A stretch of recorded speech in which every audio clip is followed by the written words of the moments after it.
Okay, Mr. Hutch, taking a look at your swing here. One of the things we talked about, that you were taking the club way inside. This is after we've worked on it. So I've drawn the shaft plane line, and ideally the club would swing straight up, the club head would swing straight up the shaft plane line. I've got Adam Scott over here on the right. You can see how the club head goes right up that yellow line, and at hip high the club head is across from the hands.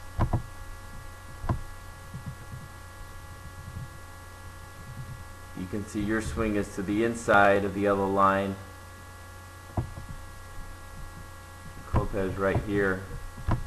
It's a little bit inside your hands, and that's after you've worked on it and actually much improved where you started the day. So with this big inside swing, you're going to hit big hooks and also a lot of fat and thin shots.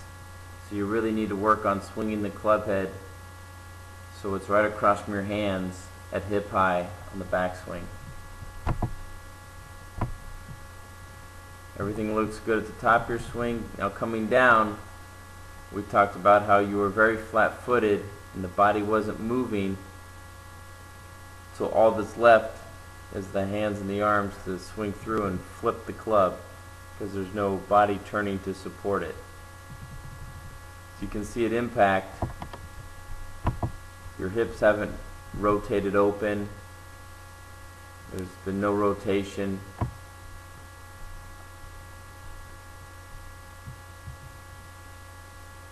You can see the big difference between your lower body and Adam Scott's lower body. It's more active. You can see your right foot's on the ground.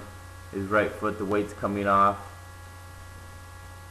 So your inactive body motion is going to cause you to hit it fat, hit it thin, hit behind the ball, loss of power. All the stuff that you mentioned is happening to you. Now, obviously Adam Scott is a different body type than you. However, I still think you have the flexibility to turn your body a little bit more than what you're doing and transfer your weight a little bit better off the back of your right foot.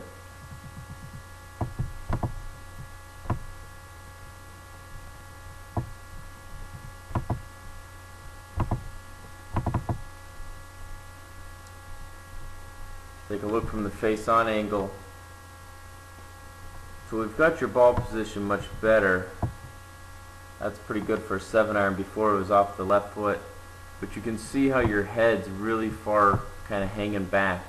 That's good for a driver, but for an iron, it's a little too much.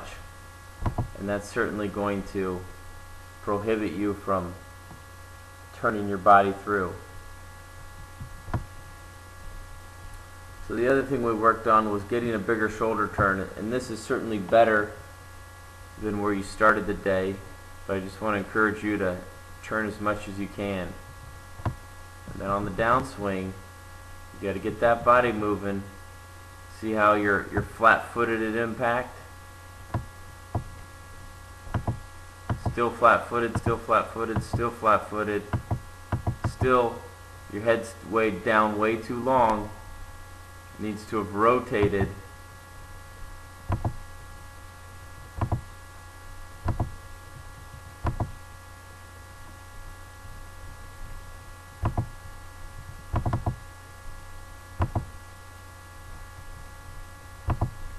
So we got Tiger Woods over here on the right.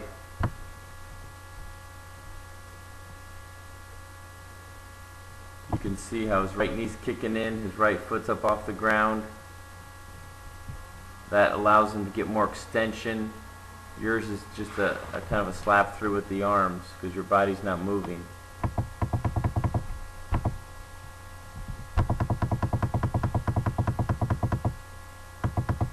So keep working on that big wind up with the upper body, and then aggressively unwind it and transfer your weight onto your left leg, and you'll hit them further and more solid opposed to behind the ball.